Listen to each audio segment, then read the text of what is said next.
4 মাস পর খামেনির জানাজা, শরীয়ত ও যুদ্ধের আড়ালে আসল রহস্য কী? ইতিহাসে খুব কম রাষ্ট্রপ্রধান বা নেতার বিদায় এতটা দীর্ঘ এবং রহস্যে ঘেরা হয়েছে।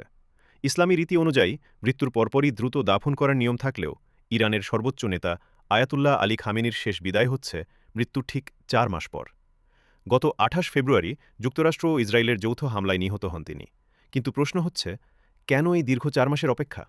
শরীয়তের বিধান ভেঙে কেন এত দীর্ঘ সময় লাশ সংরক্ষণ করা হলো? বিলম্বের মূল কারণ যুদ্ধ ও নিরাপত্তা। খামেনির মৃত্যুর পর থেকেই মধ্যপ্রাচ্যে এক চরম অস্থিতিশীল পরিস্থিতি তৈরি হয়। ইরান সরকার জানিয়েছে, যুক্তরাষ্ট্র ও ইসরায়েলের সাথে চলমান সংঘাত এবং নিরাপত্তার চরম ঝুঁকির কারণেই দাফনের প্রক্রিয়া পিছিয়ে দেওয়া হয়েছিল।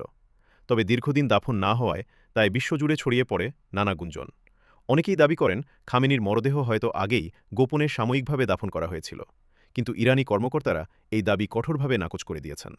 তাদের দাবি, পুরো সময় জুড়ে ধর্মীয় নিয়ম মেনেই অত্যন্ত সুরক্ষিত অবস্থায় মরদেহ সংরক্ষণ করা হয়েছে। ইসলামের নিয়ম ও রাসায়নিক বিতর্ক। সাধারণত ইসলাম ধর্মে রাসায়নিক পদার্থ বা মমি করে লাশ সংরক্ষণ করা সম্পূর্ণ নিষিদ্ধ। তাহলে ৪ মাস কিভাবে খামেনির শরীর অবিকৃত রাখা হলো? সন্ত্রাসবাদ ও মধ্যপ্রাচ্য বিষয়ক বিশ্লেষক ডাক্তার মোহাম্মদ ওমরের মতে, খামেনির লাশ রাসায়নিকভাবে নয়, বরং অত্যাধুনিক হিমায়িত শীতল সংরক্ষণাগার বা কোল্ড স্টোরেজে রাখা হয়েছিল। শিয়া শরীয়ত অনুযায়ী বিশেষ এবং ব্যতিক্রমী পরিস্থিতিতে দাফনে বিলম্ব করা এবং শীতল পরিবেশে লাশ সংরক্ষণের অনুমতি রয়েছে। যেহেতু তিনি ইরানের সর্বোচ্চ নেতা ছিলেন, তাই শিয়া আলেমদের কাছ থেকে এই বিশেষ ধর্মীয় অনুমোদন পাওয়াটা কঠিন ছিল না। তবে সুন্নি মুসলিমদের বিধানে এই ধরনের বিলম্বের কোনো সুযোগ নেই।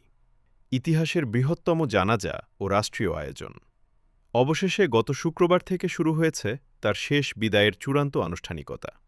তেহরানের বিশাল গ্র্যান্ড মোসাল্লায় খামেনির লাশ ৩ দিনের জন্য রাখা হয়েছে, যা তার ছবি ও বাণী সম্বলিত ব্যানারে ছেয়ে গেছে। লাখো সাধারণ মানুষ তাদের নেতাকে শেষ শ্রদ্ধা জানাতে সমবেত হচ্ছেন। তেহরানের মূল অনুষ্ঠান শেষ হওয়ার পর মরদেহ নিয়ে যাওয়া হবে ইরানের পবিত্র শহর কোম এবং মাশহাদে। শুধু ইরানেই নয়, প্রতিবেশী রাষ্ট্র ইরাকেও খামেনির স্মরণে বড় বড় ধর্মীয় ও শোক সভার আয়োজন করা হচ্ছে। বিশ্লেষকদের মতে এটি হতে যাচ্ছে ইরানের ইতিহাসের সবচেয়ে বড় এবং জমকালো রাষ্ট্রীয় শেষ বিদায়। যুদ্ধের ডামাডোল আর ধর্মীয় বিতর্কের অবসান ঘটিয়ে ৪ মাস পর চিরনিদ্রায় শায়িত হতে যাচ্ছেন আয়াতুল্লাহ আলী খামেনি। এই বিশাল আয়োজন মধ্যপ্রাচ্যের রাজনীতিতে নতুন কী মোড় আনে, এখন সেটাই দেখার বিষয়। ভিডিওটি ভালো লাগলে লাইক ও শেয়ার করুন, আর আপনার মতামত কমেন্টে জানাতে ভুলবেন না। ধন্যবাদ।